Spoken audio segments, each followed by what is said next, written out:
Electric vehicle chargers are essential for keeping your EV powered up. They come in three main types: Level 1, Level 2, and Level 3, DC fast chargers.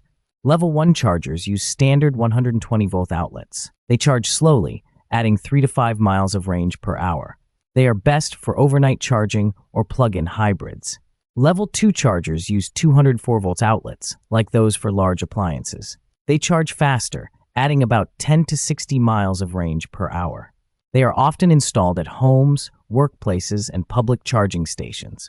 Level 3 chargers, or DC fast chargers, use direct current power. They are very fast, adding up to 100 miles of range in 20 to 30 minutes, so travelers can find these vehicles on public chargers.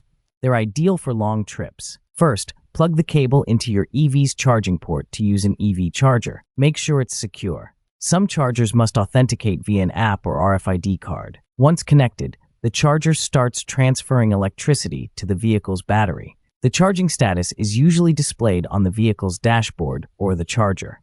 When charging is complete, unplug the cable from the car. For efficient charging, know the charging stations along your route. Use apps to find available chargers and check your charging status. Home charger upkeep prevents malfunctions and optimizes performance. For more information, check out the guides from Aussie Solar Tech.